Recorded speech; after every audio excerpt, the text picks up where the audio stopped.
Hello दोस्तों, मैं रजनीश बिंद एक बार फिर से आप सभी का स्वागत करता हूं बिंद एकेडमी में।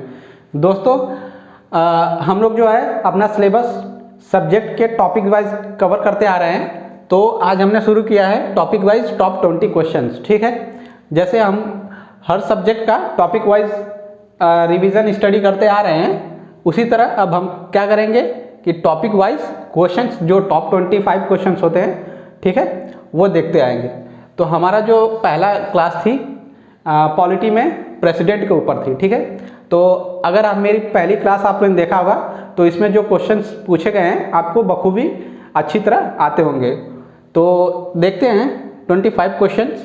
ठीक, और ये जो क्वेश्चंस है दोस्तों, ये हमारे जो प्रीवियस ईयर क्वेश्चन पेपर होते हैं उसी में से हैं, यानी कि जो हमारे पहले क्वेश्चंस आ चुके हैं कई पेपरों में। ठीक है, बहुत से एग्जाम्स में ये क्वेश्चन पूछे जा चुके हैं। ठीक है, तो उन्हीं को हमने इसमें रखा है, शामिल किया है। ठीक है, तो चलिए देखते हैं टॉप 25 क्वेश्चंस। तो हमारा पहला क्वेश्चन आता है दोस्तों, भारत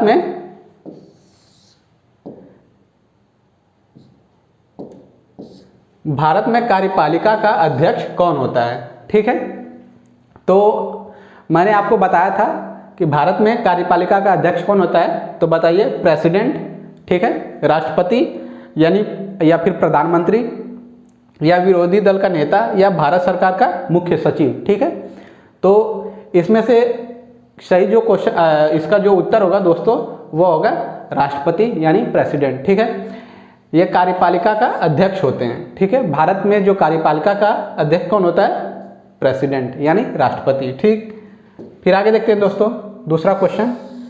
अब हमारा अगला क्वेश्चन है, संघ की कार्यपालिका का शक्ति निहित है। ठीक, यानी जो संघ है पूरा सेंट्रल का, ठीक है, संघ का जो कार्यपालिका की शक्ति किसमें निहित होती है। ठीक है, तो उसका है ऑप्शन प्रधानमंत्री, राष्ट्रपति, मंत्रिपरिषद में, संसद में। ठीक, आप बताएंगे कि किस में होता है। तो देख लीजिए, एक बार क्वेश्चन फिर से देख लीजिए, संघ की जो कार्यपालिका की शक्ति होती है वो किस में निहित होती है, प्रधानमंत्री में, राष्ट्रपति में, मंत्रिपरिषद में या फिर संसद में। तो हमारा जो इसका उत्तर है, सही उत्तर वो है प्रेसिडेंट यानी राष्ट्रपति में। ठीक, फिर आगे देखते हैं तीसरा क्वेश्चन, भारतीय संविधान, ठीक है, भारतीय संविधान के अनुसार देश का प्रथम नागरिक कौन होता है। यह मैंने आपको कई बार बताया था, प्रेसिडेंट की जो क्लास चल रही थी उसमें मैं कई बार बताया था कि कौन होता है। ठीक है, तो एक बार क्वेश्चन देख लीजिए, भारतीय संविधान के अनुसार जो देश का प्रथम जो नागरिक होता है वह कौन होता है। ऑप्शन है राष्ट्रपति, लोकसभा का अध्यक्ष, उपराष्ट्रपति या फिर प्रधानमंत्री। तो हमारा जो इसका सही उत्तर है वह है राष्ट्रपति यानी प्रेसिडेंट। हमारे जो प्रेसिडेंट होते हैं वह जो हमारे देश के सर्वोच्च नागरिक होते हैं और वह देश का प्रथम नागरिक भी होते हैं। ठीक है, फिर आगे देखते हैं नेक्स्ट क्वेश्चन, भारतीय सशस्त्र सेनाओं का सर्वोच्च कमांडर कौन होता है। ठीक, ऑप्शन है प्रधानमंत्री, राष्ट्रपति, रक्षा मंत्री या सबसे लंबे समय तक सेना अध्यक्ष। इसका मतलब ये हुआ कि ऐसा व्यक्ति, ऐसा अध्यक्ष जो सेना में सबसे लंबे समय तक सेना अध्यक्ष रह चुका है। ठीक है, तो ऑप्शन है प्रधानमंत्री, राष्ट्रपति, रक्षा मंत्री और सबसे लंबे समय तक सेवारत सेना अध्यक्ष। तो उम्मीद है आपको आंसर पता होगा। तो हमारा जो राइट आंसर है वह राष्ट्रपति है। हमारे राष्ट्रपति जो हैं वह तीनों सेनाओं के जो है सर्वोच्च कमांडर माने जाते हैं। ठीक है,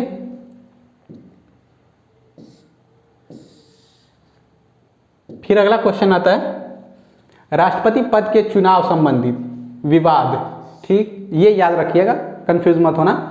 राष्ट्रपति पद के चुनाव संबंधित विवाद को किसे निर्देशित किया जाता है। ठीक है, एक बार फिर से बता देता हूँ। जैसे राष्ट्रपति का चुनाव किया जाता है, ठीक है, तो उसमें कोई गड़बड़ी हो गई या फिर कोई उसमें संबंधित विवाद हो गया उससे चुनाव संबंधित, तो उसको सही करने के लिए या फिर इस पर निर्णय लेने के लिए किसको चुना जाता है, किसकी शक्ति है कि उस संबंधित विवाद को निपटारा कराए। तो हमारा ऑप्शन है संसदीय समिति, या फिर लोकसभा अध्यक्ष, निर्वाचन आयोग, या फिर उच्चतम न्यायालय। तो आप सोच के बताइए इनमें से कौन होते हैं।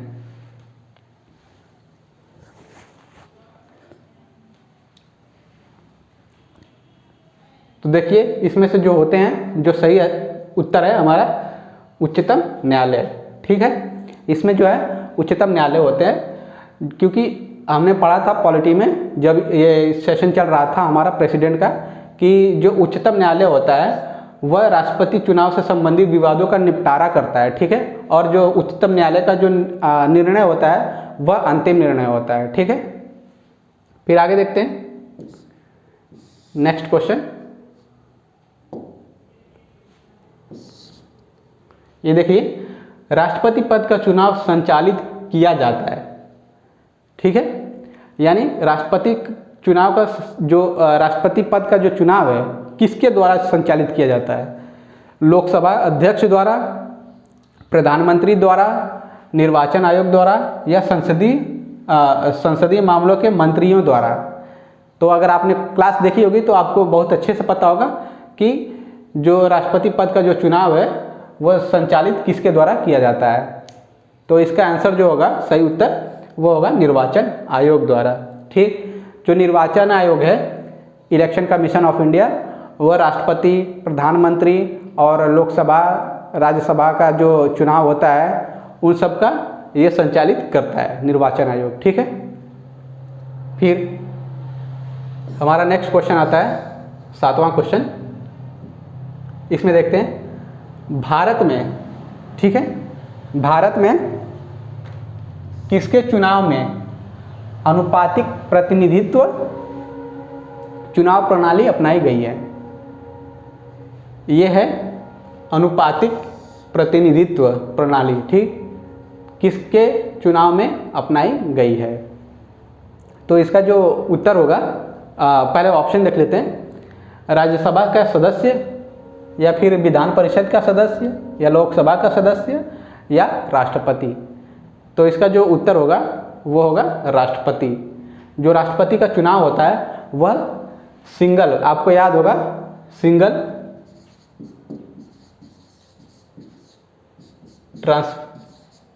Transferable vote. ठीक है, सिंगल ट्रांसफरेबल वोट के जरिए होता है। उसको जो है अनुपातिक प्रतिनिधित्व या फिर एकल प्रक्रिया भी बोला जाता है। ठीक है, फिर आगे देख लेते हैं हमारा नेक्स्ट क्वेश्चन जो है 8वां क्वेश्चन।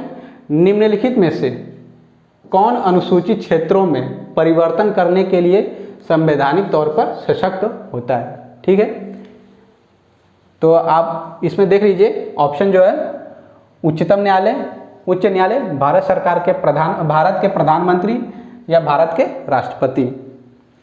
तो इसका जो सही उत्तर होगा दोस्तों वह है भारत के राष्ट्रपति। ठीक है, यानी प्रेसिडेंट ऑफ इंडिया।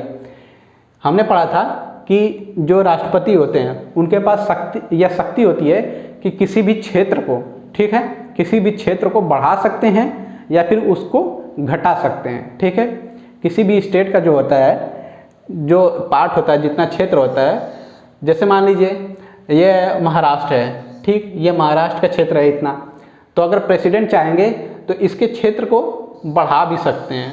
ठीक है, ये बड़ा भी कर सकते हैं, बढ़ा भी सकते हैं, या फिर उसको घटा भी सकते हैं, उनके पास ये शक्ति है।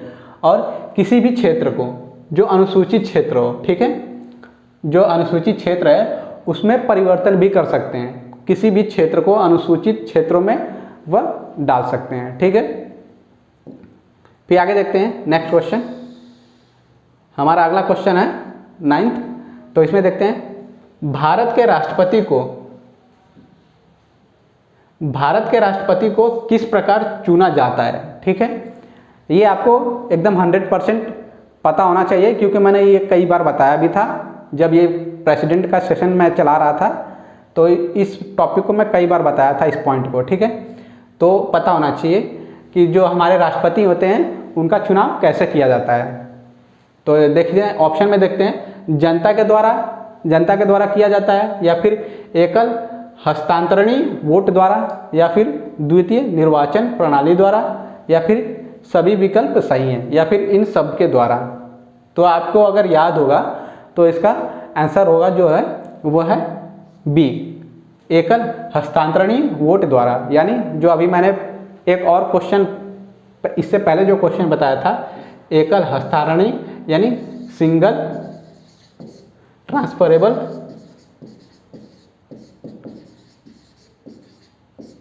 वोट,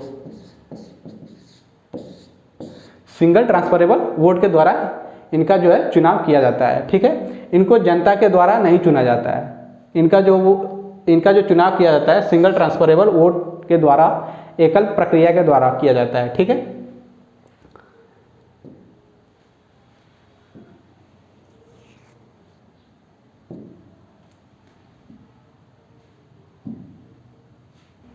अगला क्वेश्चन 10th क्वेश्चन हमारा है, निम्नलिखित में से कौन भारत में आपातकाल की घोषणा करता है। ठीक है, यानी जो नेशनल इमरजेंसी होती है, ठीक, आपातकाल, राष्ट्रीय आपातकाल यानी नेशनल इमरजेंसी, उसको कौन लागू करता है। तो ऑप्शन है राष्ट्रपति, प्रधानमंत्री, केंद्रीय मंत्रिपरिषद, या फिर भारतीय सर्वोच्च न्यायालय। तो इसमें से जो ऑप्शन राइट ऑप्शन होगा वह है राष्ट्रपति। ठीक है, तो जो राष्ट्रीय आपातकाल होती है उसको कौन लागू करता है, जो राष्ट्रपति होते हैं वो करते हैं। तो अगर मैंने आपको और भी इमरजेंसी के बारे में पढ़ाया था तो आपको पता होगा कि हमारे देश में जो है 3 तरह की इमरजेंसी लगती है, और पहली इमरजेंसी होती है नेशनल इमरजेंसी जो कि है राष्ट्रीय आपातकाल। ठीक है, और जो फिर दूसरी होती है वो होती है राष्ट्रपति आपातकाल जो बोलते हैं। ठीक है, और फिर तीसरी होती है फाइनेंशियल। ठीक है, फाइनेंस जो होता है वित्तीय आपात। ठीक, 3 तरह की हमारी जो होती है इमरजेंसी होती है, राष्ट्रीय आपातकाल और राष्ट्रपति शासन जो गवर्नर रूल बोलते हैं। ठीक, और दूसरा होता है वित्तीय आपातकाल। तो जो पहले इमरजेंसी होती है हमारी होती है 352 के अंतर्गत, ये आर्टिकल 350 यानी अनुच्छेद 352 के अंदर। ठीक है, जो दूसरी होती है वो होती है 356 के अंदर। ठीक, और जो तीसरी होती है 360 के अंदर। ठीक है, ये जो हमारे 3 अनुच्छेद हैं इनके तहत ये तीनों जो आपातकाल है लागू किया जाता है। और कौन करता है, राष्ट्रपति करते हैं। ठीक, आगे देखते हैं 11वां क्वेश्चन देखते हैं, लोकसभा में।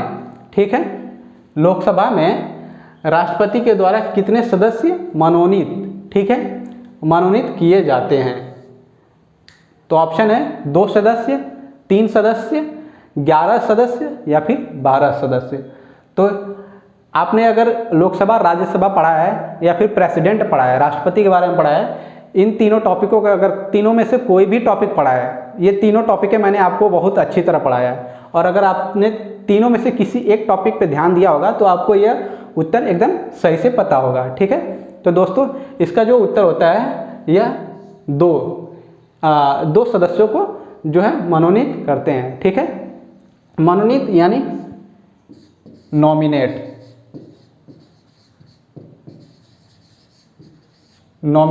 ठीक है, लोकसभा में जो है राष्ट्रपति 2 सदस्यों को नॉमिनेट करते हैं, और अगर आपको याद होगा तो राज्यसभा में करते हैं। ठीक है, तो राज्यसभा में अगर अगर पूछा जाए तो आप बताएंगे कितने करते हैं, 11 सदस्य करते हैं। कितने करते हैं, 11 सदस्य। ठीक है, टोटल जो है वह लोकसभा और राज्यसभा में मिला के 13 सदस्यों को नॉमिनेट करते हैं, जिसमें से 2 सदस्यों को लोकसभा में और 11 सदस्यों को राज्यसभा में।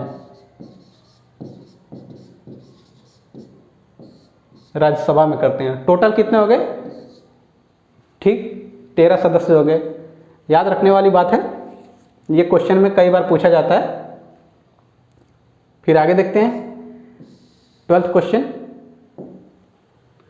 हमारा अगला क्वेश्चन है, निम्नलिखित में से राष्ट्रपति के किस क्षमादान, ठीक है, किस क्षमादान शक्ति के अंतर्गत दंड की प्रकृति को बदल दिया जाता है। ये राष्ट्रपति के पास शक्ति है, प्रदान है कि किसी भी दंड को कम कर सकते हैं या फिर उसका स्वरूप जो होता है उसको बदल सकते हैं या फिर क्षमादान कर सकते हैं। ये भी मैंने आपको पढ़ाया था, अगर आपको पता होगा, ये अगर टॉपिक आपने अच्छे से पढ़ा होगा तो आपको पता होगा। तो चलिए देख लेते हैं ऑप्शन। हमारा ऑप्शन है लघुकरण या फिर परिहार या फिर स्थगितकरण या फिर प्रविलंबन। तो ये ऑप्शन आपको अगर सामने है तो ये पता होना चाहिए कि हमारा जो ऑप्शन है ए है, इसके द्वारा जो राष्ट्रपति हैं ये किसी भी दंड की प्रक्रिया को यानी उसके स्वरूप को बदल सकते हैं, ठीक है। लघुकरण में क्या होता है कि जैसे कोई व्यक्ति है, उसकी सज़ा, उसको सज़ा मिली, जैसे उसको सज़ा मिली है मृत्यु दंड की, ठीक है, उसको सज़ा मिल गई मृत्यु दंड। अब वो राष्ट्रपति के पास जाता है, वो अब उनसे गुजारिश करता है राष्ट्रपति से। हालांकि जो व्यक्ति होता है जिसको दंडित किया गया है, वह व्यक्ति डायरेक्ट राष्ट्रपति के पास नहीं जा सकता, वो अपने परिवार वालों से रिक्वेस्ट करता है, बोलता है, और उसके परिवार वाले जाके राष्ट्रपति से रिक्वेस्ट करते हैं, ठीक है, ये खुद नहीं जाता है। तो जैसे इसने रिक्वेस्ट कर दिया राष्ट्रपति से कि मुझे मृत्यु दंड है, मेरी जो मृत्यु दंड है उसको कम किया जाए या फिर उसका मृत्यु दंड जो है उसका स्वरूप जो है बदल दिया जाए, ठीक है। मृत्यु दंड को तो कम किया नहीं जा सकता, यानी उसका सज़ा कम की जाए, बदल दिया जाए, ठीक है। तो इसमें क्या होता है, जैसे मृत्यु दंड है तो मृत्यु दंड को आजीवन कारावास में बदल दिया जा सकता है। इसमें यही होता है, लघुकरण में यही होता है, ठीक है। जैसे मृत्यु दंड को आजीवन कारावास में बदल देना, तो उसको मृत्यु दंड नहीं दिया जाएगा, उसको आजीवन कारावास दिया जाएगा अगर राष्ट्रपति अगर ऐसा कर देते हैं तो। और परिहर में होता है जैसे किसी व्यक्ति को मान लीजिए 10 साल की सज़ा हो गई, ठीक है, 10 साल की सज़ा हो गई, राष्ट्रपति से वो निवेदन करता है, तो राष्ट्रपति जो है उसकी सज़ा को कम कर सकते हैं बिना बदले। मतलब अगर उसको 10 साल का जेल हुआ है तो उस सज़ा को बदलेंगे नहीं, इसमें क्या हुआ, सज़ा को बदल दिया जाता है। लघुकरण जो है सज़ा को बदल दिया गया। जैसे कि मृत्यु दंड है तो मृत्यु दंड में से उसको आजीवन कारावास हो गया, मृत्यु दंड बदल दिया गया और उसको आजीवन कारावास दे दिया गया, ठीक है। लेकिन इसमें क्या होता है, इसमें जो ये होता है उसको जो दंड होता है उसको बदला नहीं जाता, बल्कि उसको कम कर दिया जाता है। जैसे कि 10 साल की सज़ा है, ठीक है, 10 साल का उसको कारावास है, तो उसको अगर राष्ट्रपति चाहें तो 9 साल, 8 साल, 7 साल, 5 साल या फिर जितनी भी साल वो चाहे कर सकते हैं, कम कर सकते हैं, ठीक है, लेकिन उसको बदलेंगे नहीं, ठीक है। और स्थगितकरण, ये तो आप समझ ही गए, स्थगित यानी उसको पूरा ख़त्म कर देना, ठीक। अब आगे देख लेते हैं 13th क्वेश्चन।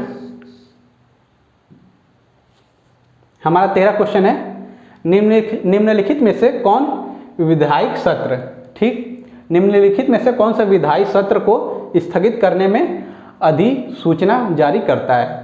और इसका ऑप्शन है सभापति, अध्यक्ष, राष्ट्रपति या फिर प्रधानमंत्री।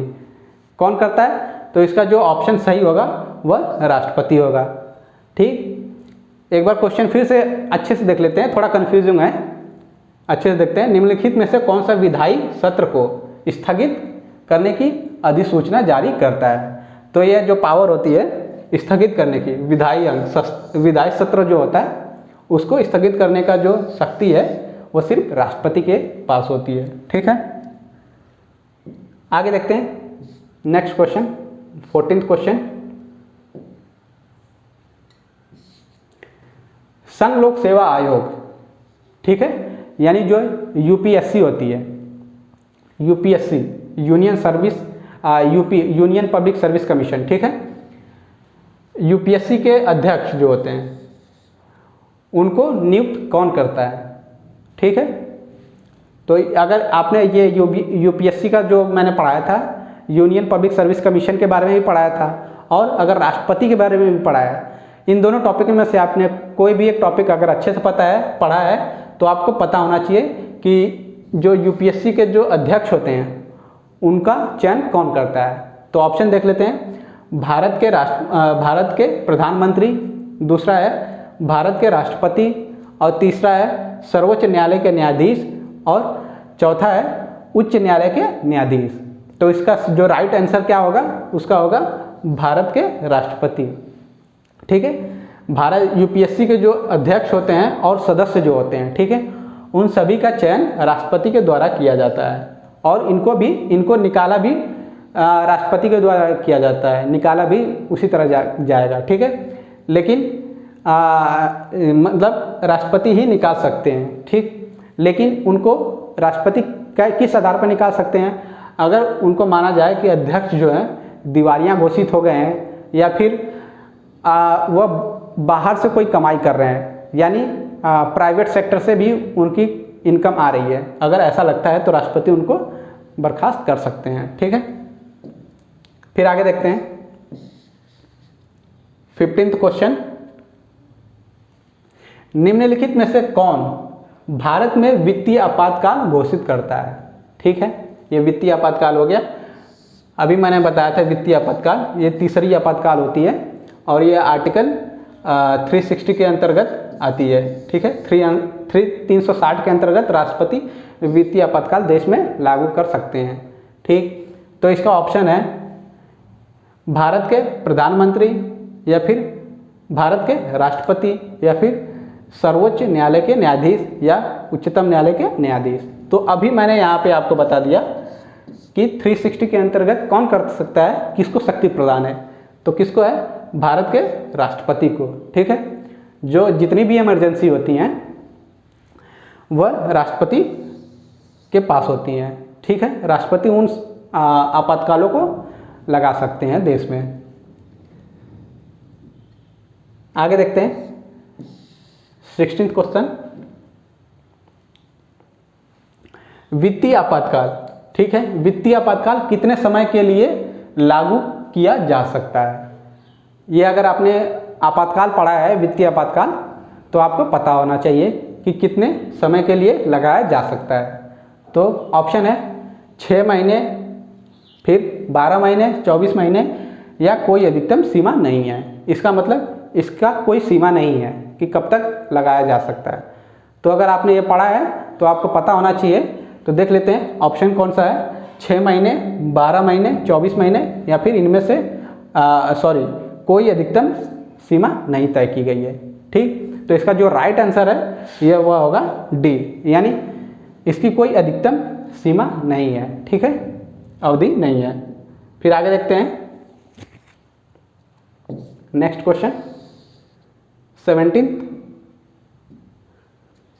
अब देखते हैं निम्नलिखित में से कौन राष्ट्रपति के चुनाव में हिस्सा नहीं लेता है? यह आपको अच्छे से पता होना चाहिए, क्योंकि ये मैं कई बार बताया था आपको कि राष्ट्रपति के चुनाव में कौन हिस्सा लेता है और कौन हिस्सा नहीं ले सकता है। ठीक है, तो देख लेते हैं कि कौन हिस्सा नहीं लेता है। ऑप्शन में दिया गया है दोनों सदन के चुने हुए सदस्य, क्या यह हिस्सा नहीं लेते हैं? या फिर विधानसभा के चुने हुए सदस्य, या फिर दिल्ली तथा पुडुचेरी विधानसभा के चुने हुए सदस्य, या फिर विधानसभा के नामांकित किए गए सदस्य। यह आपको बताना है कि कौन हिस्सा नहीं लेता है। ठीक है, तो इसका जो ऑप्शन होता है कि निम्नलिखित में से कौन राष्ट्रपति के चुनाव में हिस्सा नहीं लेता है। जब राष्ट्रपति का चुनाव किया जाता है तो कौन हिस्सा नहीं लेता है? सदनों के दोनों यानी लोकसभा और राज्यसभा, लोकसभा और राज्यसभा के चुने हुए सदस्य क्या हिस्सा लेते हैं या नहीं, या फिर विधानसभा के चुने हुए सदस्य, या फिर दिल्ली और पुडुचेरी विधानसभा के सदस्य। विधानसभा यानी ये विधानसभा जो स्टेट की विधानसभा होती है, या फिर दिल्ली और पुडुचेरी का जो विधानसभा होता है, उनके जो चुने हुए सदस्य होते हैं क्या ये हिस्सा लेते हैं या नहीं, या फिर विधानसभा के नामांकित किए गए सदस्य। ठीक, तो इसमें कौन नहीं लेता है ये पता होना चाहिए कि इसमें जो ये जो डी ऑप्शन है इसमें ये, क्योंकि ये नामांकित हैं, जो जितने भी नामांकित सदस्य होते हैं राष्ट्रपति के चुनाव में हिस्सा नहीं ले सकते। ठीक है, नामांकित यानी नॉमिनेटेड।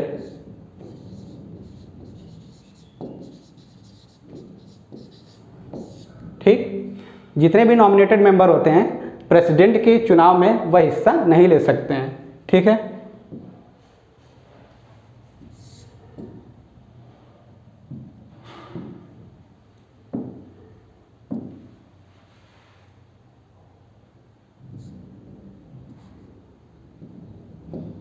अब आगे देखते हैं नेक्स्ट क्वेश्चन। हमारा अगला क्वेश्चन है 18th। इसको देखते हैं।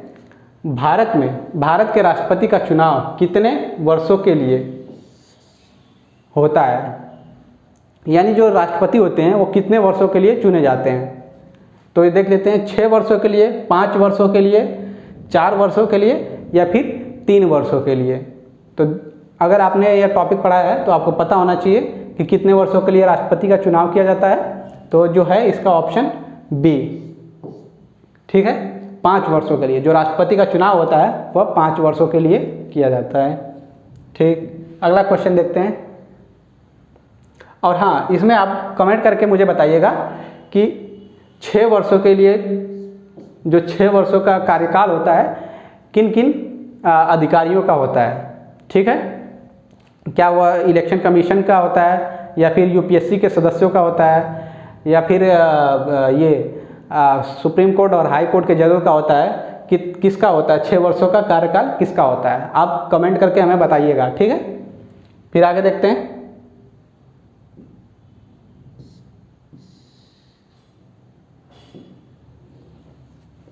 अगला क्वेश्चन है 19th।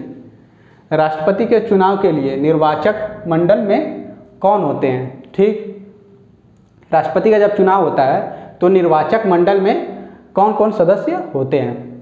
इसका है ऑप्शन जो है संसद के सभी सदस्य और विधानसभाओं तथा परिषदों के सभी सदस्य।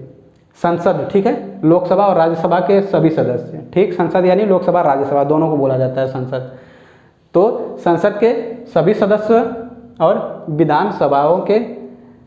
विधानसभाओं तथा परिषदों के सभी सदस्य, संसद के दोनों सदनों तथा विधानसभाओं के निर्वाचित सदस्य।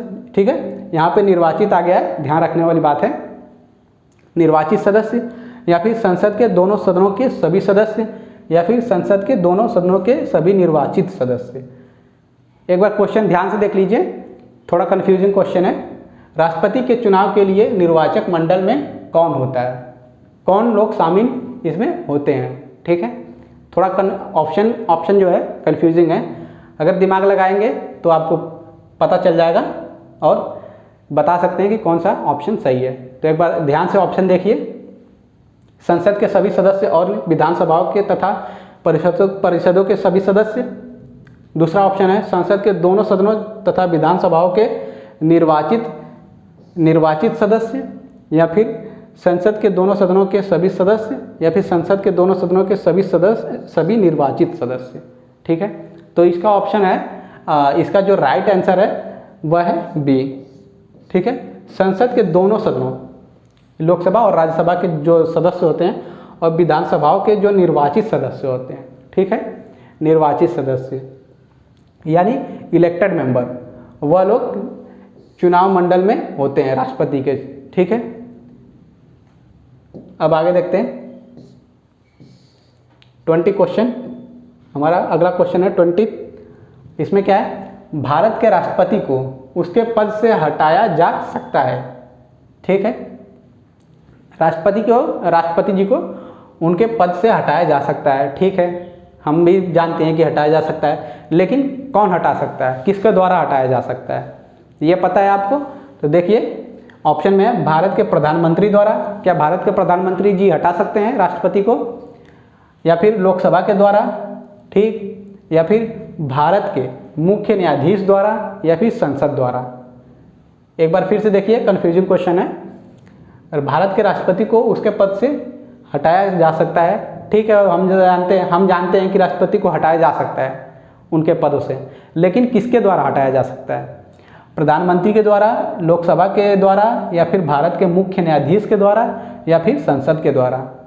तो इसका जो राइट आंसर होगा वह है डी, संसद के द्वारा। ठीक है, प्रधानमंत्री जी नहीं हटा सकते हैं, लोकसभा, सिर्फ लोकसभा नहीं हटा सकता। ठीक है, और न्यायाधीश भी नहीं हटा सकते, संसद हटा सकती है।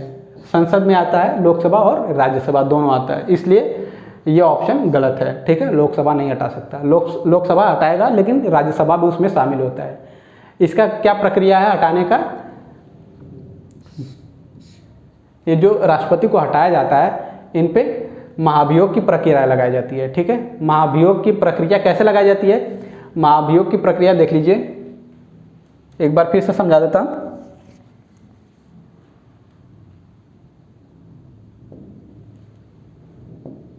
देखिए, जैसे ये लोकसभा है, ठीक, ये राज्यसभा है। ठीक है, तो संसद, ये दोनों को मिला के संसद बनता है, पार्लियामेंट बनता है, लोकसभा और राज्यसभा। ठीक है, तो इसमें क्या होता है, लोकसभा में 100 सदस्यों का और राज्यसभा में 50 सदस्यों का हस्ताक्षर होना चाहिए, यानी साइन होना चाहिए। ठीक, सदस्यों का। फिर ये हो गया सदस्य। अगर लोकसभा में 100 लोग साइन कर देते हैं और राज्यसभा में 50 लोग साइन कर देते हैं, फिर ये साइन करने के बाद ये जो है लोकसभा के जो सदस्य होते हैं वह लोकसभा अध्यक्ष के पास भेजेंगे। ठीक है, अध्यक्ष के पास आएगा, अध्यक्ष के पास, और इसमें कहाँ जाएगा? सभापति के पास। सभापति के पास। अब ये डिपेंड करता है कि अध्यक्ष और सभापति जो हैं उस प्रस्ताव को एक्सेप्ट करते हैं या नहीं, उनके ऊपर डिपेंड करता है कि एक्सेप्ट करना चाहते हैं या फिर नहीं। तो अगर एक्सेप्ट कर लेते हैं, मान लीजिए अगर एक्सेप्ट कर लेते हैं, तो ये दोनों क्या करेंगे, एक 3 सदस्यीय समिति बनाएंगे। अब ये दोनों मिलके क्या करेंगे, लोकसभा राज्यसभा अध्यक्ष और सभापति जो क्या करेंगे, 3 सदस्यीय समिति बनाएंगे। ठीक है, एक समिति बनाएंगे जिसमें 3 लोग शामिल होंगे। उसमें कौन होगा? अब इसमें जो होगा मुख्य न्यायाधीश होगा। ठीक है, मुख्य न्यायाधीश, या फिर अगर ये मुख्य न्यायाधीश नहीं रहते हैं तो उच्चतम न्यायालय का कोई वरिष्ठ न्यायाधीश, वरिष्ठ, ये हो गया। ठीक, अब दूसरा कौन होगा? इसमें दूसरा होगा कि किसी भी उच्चतम न्यायालय का जो मुख्य न्यायाधीश होता है, किसी भी उच्च न्यायालय का, ठीक है, हाई कोर्ट का, उच्च न्यायालय का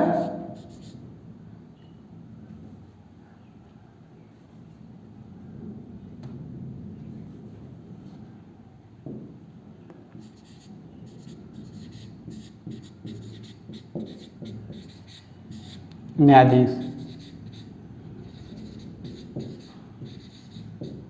ठीक है, न्यायाधीश।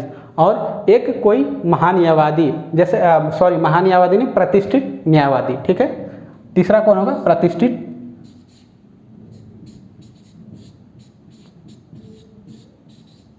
न्यायवादी। ठीक है, इन तीनों को एक टीम बनाई जाएगी।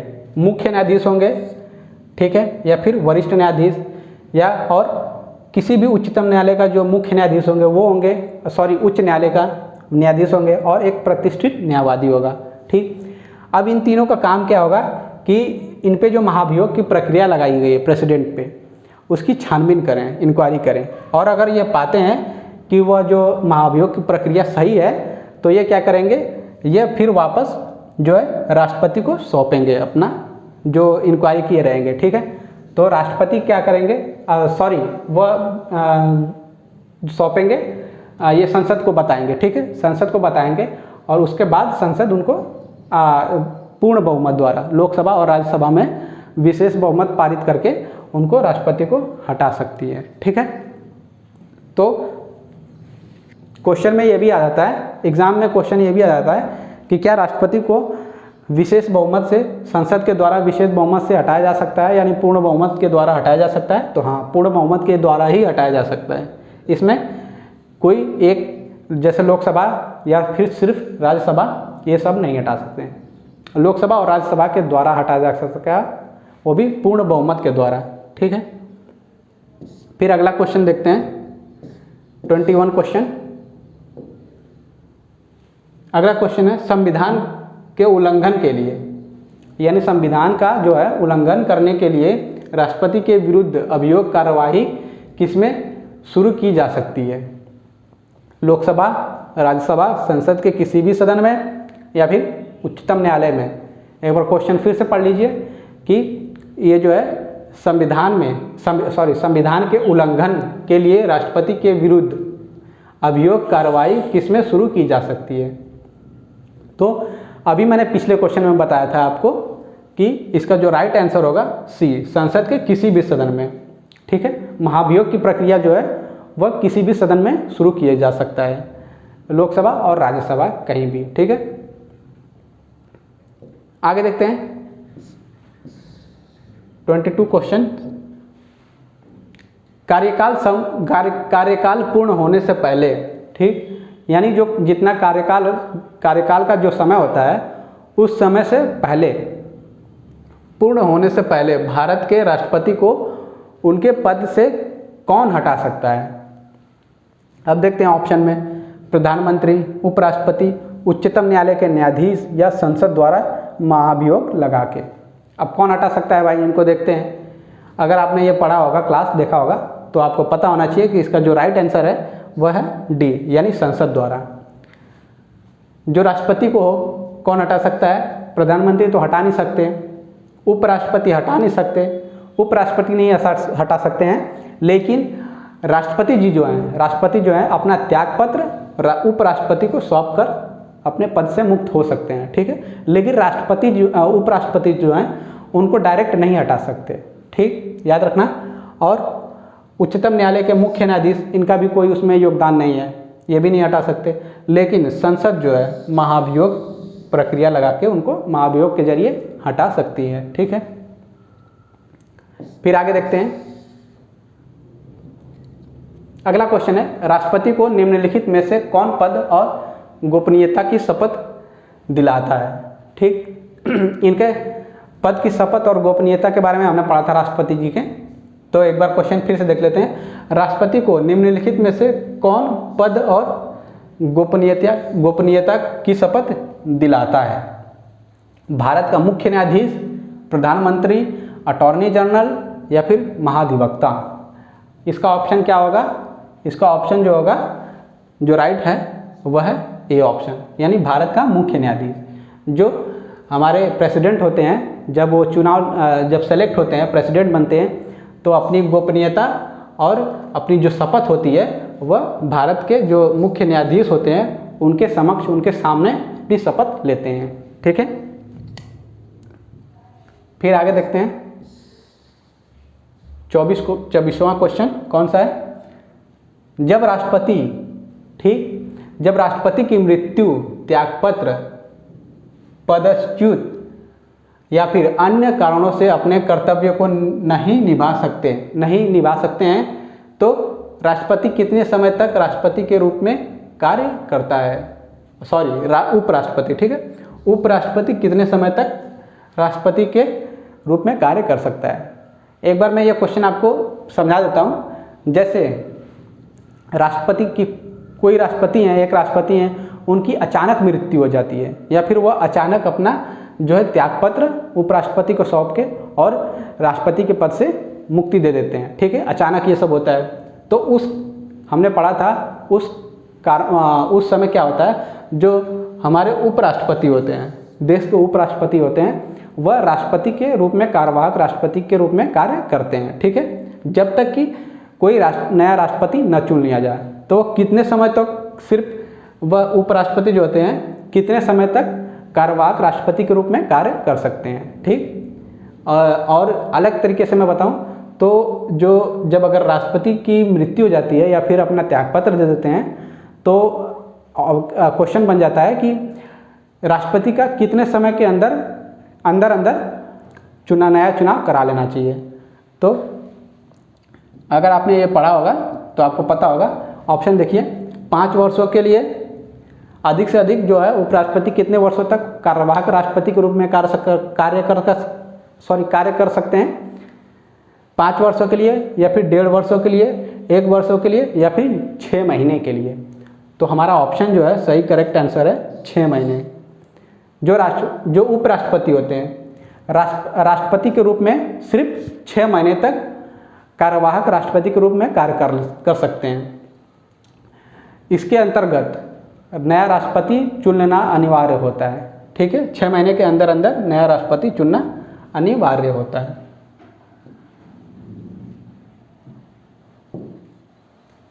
फिर अगला क्वेश्चन देखते हैं।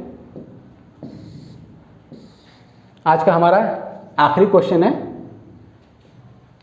उम्मीद करता हूँ ये जो इसका उत्तर होगा आपको पता होगा। तो देखते हैं, भारत के चौथे, ठीक है, भारत के चौथे राष्ट्रपति कौन थे? आपको पता होना चाहिए भारत के जो चौथे राष्ट्रपति कौन थे। ऑप्शन है वीवी गिरी, डॉक्टर एस राधाकृष्णन, डॉक्टर जाकिर हुसैन, या फिर फखरुद्दीन अली अहमद। तो इसका जो राइट आंसर होगा वह है ए ऑप्शन, वीवी गिरी। ठीक है, और अभी जो हमारे प्रेजेंट में जो प्रेसिडेंट है श्री रामनाथ कोविंद जी, आप कमेंट करके बताइएगा, हमें कमेंट बॉक्स में बताइएगा कि ये कौन से स्थान पे ये राष्ट्रपति हैं। ठीक है, तो बस दोस्तों आज की क्लास के लिए इतना ही। उम्मीद करता हूँ कि आज का जो सेशन हमने शुरू किया है क्वेश्चन आंसर वाला, वो आपको पसंद आया होगा।